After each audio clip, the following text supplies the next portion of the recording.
Hello, I'm Dr. Bridget Nash, and I'd like to welcome you to The Therapy Show, a podcast series that seeks to demystify mental health treatment. Today, I'm honored to welcome Sean Cullen, who is a licensed professional counselor and has over 19 years of experience working as a mobile crisis screener in Morris County, New Jersey. I wanted to release this podcast because Sean describes how to effectively work with law enforcement when dealing with mobile psychiatric crisis situations in the community. Sean is also a mental health clinician at Morristown Medical Center, one of New Jersey's best hospital systems, and actually took over my job when I left the hospital to pursue my doctoral work. Sean, welcome to The Therapy Show. Hi, Bridget. How are you? I would like to highlight your experience working in mobile crisis teams. For those who are not familiar with this term, mobile crisis refers to a group of health professionals, such as mental health clinicians, nurses, and psychiatrists, who respond to mental health emergencies in the community. Sean, from your experience working in mobile crisis, what are some of the main reasons someone would be assessed by a mobile crisis unit?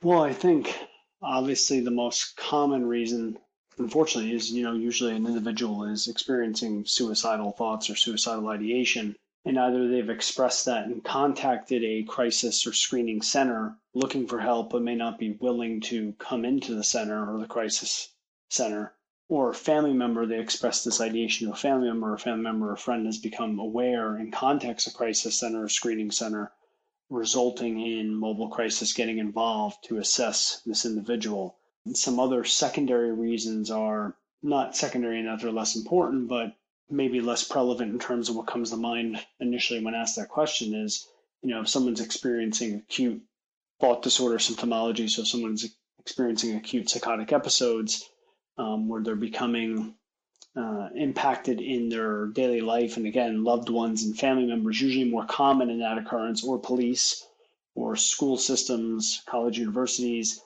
places of employment, other hospitals would call to seek further assistance in assessing and hopefully stabilizing these individuals during these periods of acuity. Other reasons might be acute mood disorders, especially more maybe manic symptomology, again, where an individual's insight may have been blurred due to their acuity, and now it requires the intervention of the crisis staff, the screening staff, to get involved on a community basis to help stabilize and bring that individual in. Lesser versions that you can get called, there are quite a few calls involving substance misuse, where an individual who is either in the instance of being under the influence of a substance or possibly coming to a withdrawal may make statements or be acting bizarrely or aggressively. And again, family members, loved ones, individuals in the community, police may contact screening to have an intervention done. And in terms of getting the staff to come out, the individual's unwilling to come to an ER crisis center to be assessed at that time. There's also quite unfortunately common calls for domestic disturbances where one party may have made statements about threatening the other party or threatening to harm themselves, again, in reference to suicide or a statement that could be construed as suicidal, and officers on the scene may call out to mobile screening to come out and get involved. And again, if that individual is unwilling to come to the ER or appropriate crisis center with the police at that time. So those are some of the more general reasons that screening will get called, I would say. There's obviously always various reasons and ways that screening gets involved, but those are probably some of the larger areas. And community is prioritized over other levels of care, am I right? That's correct. So I guess we should spend a moment or two clarifying, what is actually mobile crisis. And in New Jersey, there's technically two levels in New Jersey. There's adult and there's children. Generally, what we're talking about here is more adult. Children is different for every county, just depending on the entity who runs it, whereas adults are usually run by screening centers in various counties. So you're correct in that if a screening center receives a call of an individual out in the community, a home setting, shopping mall, parking lot, even a police headquarters, those calls for response would get answered first prior to someone who's in another ER that needs a commitment or a commitment evaluation, or someone who is on a medical floor in another facility. Those would be secondary to the initial response of the community. Those would be the primary areas that get responded to first. What might a person expect to happen to them while being seen by a mobile crisis unit? Well, that's a really good question, because I think a lot of times when family members call, There's a bit of confusion exactly, again, what is mobile crisis? What is a mobile screening response in the community? Generally, when screening is called, the purpose is because the individual is perceived as possibly being in a state that's resulting in an imminent risk of danger to themselves, others, or to property. Now, obviously, it's difficult for family members to really assess such, or even police or other professionals. But the idea is that when mobile crisis or mobile screening gets called, they're responding because the belief is that there is such an imminent risk that they need to get involved. Sometimes family members will actually call for what seems to be more like a mobile intervention. Someone's having difficulties either with substance abuse or someone's having difficulties with a mood disorder, and the family wants someone to come out and do more of an intervention, and that's not the role that mobile screening plays. So when mobile screening does come out to the community setting, they almost always come out with responding police officers. And the reason for that is because you're entering an individual's home setting, or you're entering a setting that has a lot of unforeseen variables. If it's a parking lot, if it's a work environment, where an individual who may not want to, most of the time, come back to a crisis or screening center, and now you're there to essentially assess them in that setting to see if they meet the criteria under the screening law to be brought back to that setting, to be brought back to a screening center or a crisis center. And sometimes when you make that determination, the individual is not very pleased with that recommendation. And therefore, that's why police officers are asked to come out. So it can be very overwhelming at first to families and to the individual, because when mobile crisis arrives, it's usually one or two screeners in addition to one or two responding police officers. The goal is not to embarrass or create a scene for the individual, but it is to ensure the safety of the individual, the family members, people in the surrounding community, as well as the screeners that are responding. So when they arrive on the scene, the idea is to have the officer secure the scene while the screener interacts predominantly first with the individual, sets a rapport with them, discusses with them what's going on. Then second to that, might speak with the family members shortly thereafter, and then speak to the individual a second time as needed to clarify things or to verify different accounts. From that point, then, the screener would be, or crisis responder would be required to contact back to the attending psychiatrist to review the case to see if the individual requires to be brought back to the hospital. Now, in the instance that the person wants to return to the hospital, that makes things slightly more simple. Usually an ambulance is called and they're brought back to the crisis center. In the instance where the individual does not want to return and there is deemed an imminent risk per that review with the psychiatrist, then they can be brought back against their will, which, again, the crisis worker tries very diligently to make the resistance less severe so that the individual is sort of in agreement to come back. In the case that they're not, an authorization for transport can be signed to take the individual against their will. So the goal here is not to create a scare tactic or make families or individuals who are in need frightened to say, if I make this call, the police are going to show up with some individual who's going to pull me out of my house and take me against my will. That's really not the goal of these assessments. The goal is really to assess if there is this risk and if there's something that can be done to help this individual through this crisis so nothing happens to harm them or someone else because of a result of the current acute state they're in. So what are some of the possible scenarios a person might experience while interacting with mobile crisis?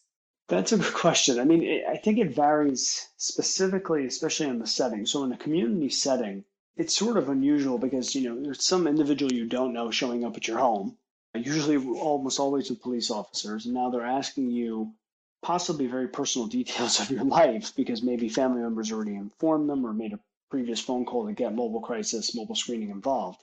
So the idea really is for the screening evaluator to try and build some very quick rapport with that individual. The goal is not to come there and judge that individual and say, well, you're unfit or you need to return to the hospital. The goal is really to advocate for them to say, there's people around you that seem to be very concerned, and I'm not disavowing what they're saying, but I want to really hear your version of the story and hear your side of things before we make any decisions. So that is the primary goal of the screener in the community setting, to ensure some type of rapport, ensure some type of safe way to transfer or safe determination for that interaction. Mobile screening in a hospital or ER setting is a bit different because you're kind of coming in maybe second, third, or fourth party that has seen this individual, whereas they may have been seen by that hospital's own crisis staff, by their own psychiatrist or advanced nurse practitioner, by their own therapist. And now you're coming in essentially just to determine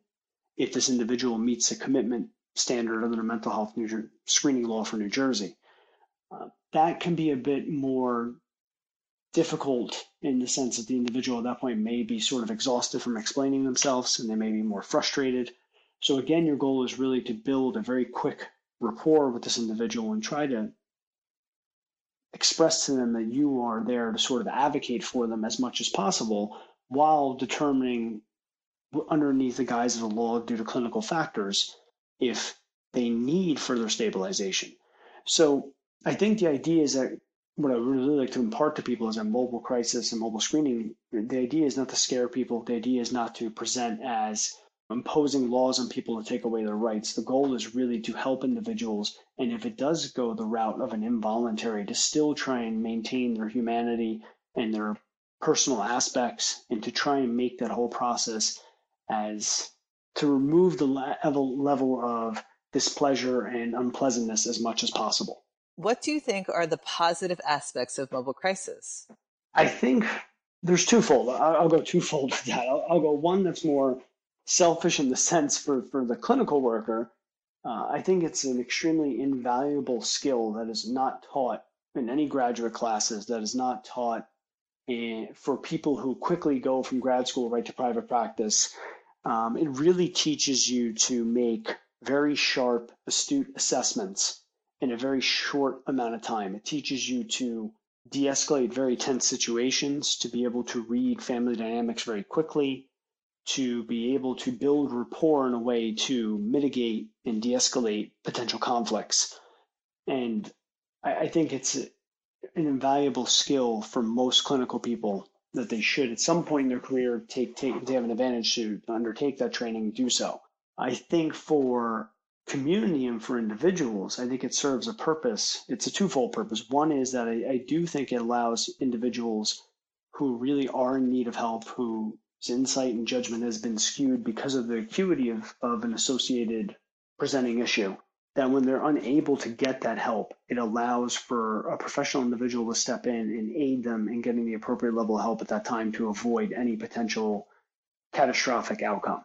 I think the second aspect of that is that they do at times function, especially in other hospital settings, as really a sort of secondary advocate for these individuals, where possibly due to a bad initial assessment, and bad in that maybe it was bad meeting, maybe the initial crisis evaluator came and the patient was quite irritated or agitated, and the crisis staff was quite curt or tired, and they had a bad interaction, and it led to a very short terminated interview, and now the decision's been made, I can't really interview this person, they're not helping me to see what's going on with them, they need to be put into the hospital, and now a mobile screener comes and has a secondary chance to re-engage this individual and advocate if they really don't need to be put into the hospital on an involuntary basis.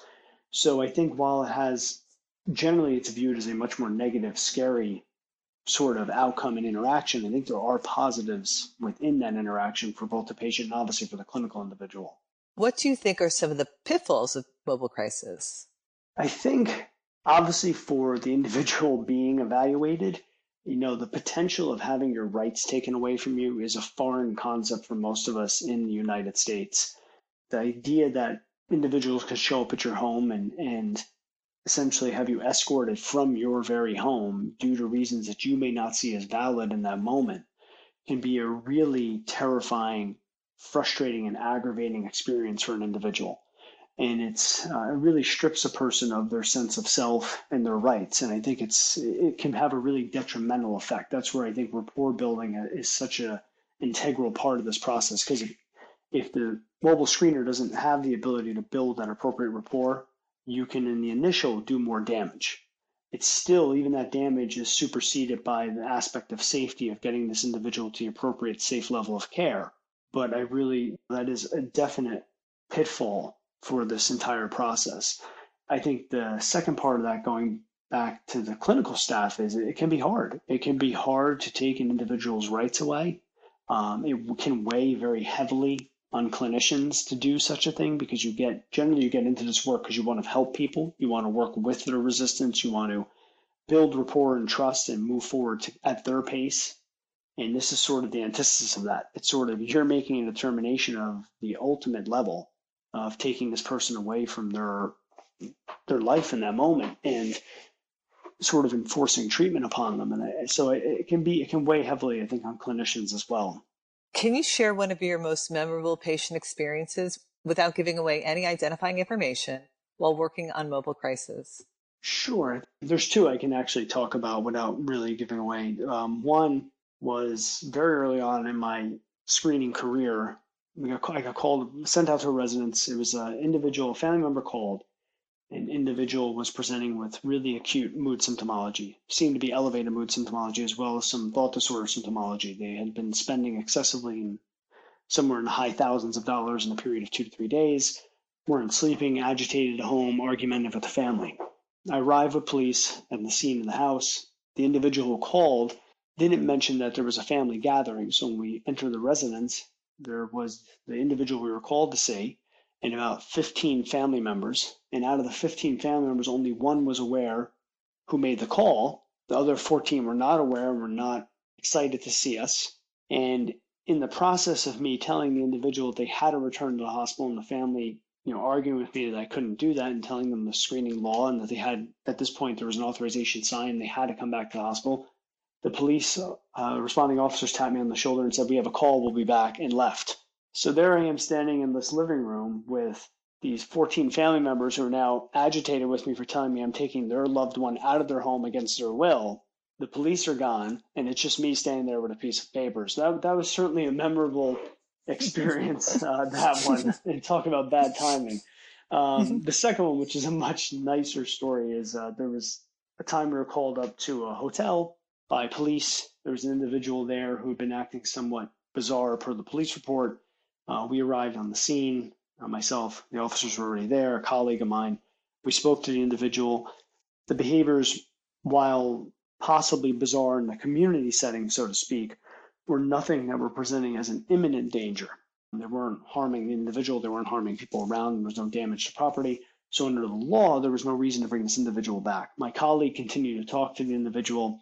He felt that it would be good for the person to come back for reasons that he didn't have a definitive clinical reason in terms of danger or risk, but he said, "I just think we should bring this person back." He spoke with the person agreed to come back to the ER. When we got back to the ER, about maybe 20 minutes after being there, the individual suffered a significant heart attack and was able to be revived in the emergency room.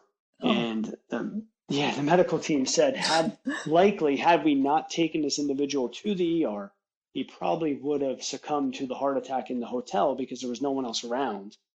So my colleague, that's all to my colleague's credit, because to me, and this is where you can get blinded as a clinician, to me, he didn't meet the standard of the law. He initially didn't want to come back. There was no grounds to force him. But my colleague, through building rapport and thinking what was in his best interest, spoke with him and motivated him to come back. And it actually ended up he was fine. He actually was discharged about 2 weeks later from the hospital. So it had a happy ending in that story. That's an incredible story. That really is. Yeah.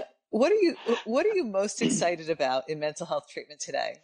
I think what I'm most excited about is that there's a return to therapy. I think more people are embracing actual therapy. I think even larger outpatient programs are starting to understand that partial hospitalization and intensive outpatient models, while they serve a significant purpose, are possibly being overdone or overprescribed, and that people are starting to see benefits in individual therapy, in real group therapy, again, not just groups throughout a day, but actual group therapy, and that there seems to be a real push within the therapy community of individuals going back and getting further training and certification in specific forms of therapy versus what seems to have been for years a sort of eclectic style that I really think has kind of watered down the field. And in my opinion, I'm sure I probably aggravate some people saying that, but that's my opinion.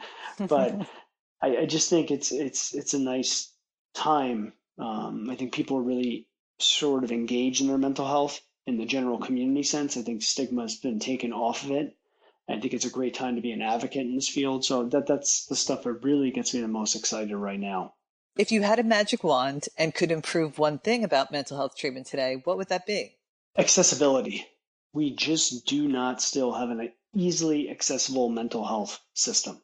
Even if you're private pay and you have money and you could pay out of pocket to see a therapist, it's still confusing to find therapists. I think Psychology Today has done a good job with their own search engine of being able to find a lot of therapists, but it's a very difficult field. For people who are in crisis or heading into a crisis, I think it's a terrifying, confusing maze to navigate. I think we do a poor job as professionals, even at the highest level, administrative levels, of really opening that door and showing people access. I also think because modalities are slow to change, we've had sort of the same treatment modalities for many, many years. So people who are in crisis get admitted to inpatient units, and inpatient units refer to partial hospitalizations or intensive outpatient because there really is no in-between.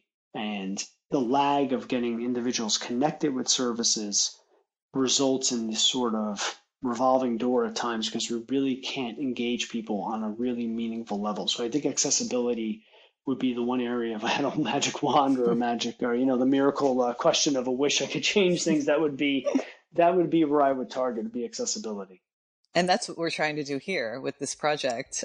So Sean, on behalf of myself, my listeners, and all of the people you have helped through your work, I want to thank you for your contributions to mental health treatment. Oh, thanks. Yeah, I appreciate it. I'm glad to do this. I like doing this stuff. Not that I like to hear myself talk, but I certainly like anything about dialoguing about mental health. It's definitely needed. So thank you. Well, it definitely shows that your passion for helping people. I'd like to close by reminding our listeners to please subscribe, share, and review this podcast so that you, someone you love, and people around the world can gain more benefit from treatment. There is no need to suffer in silence. Get the help that you need to build a life that you want.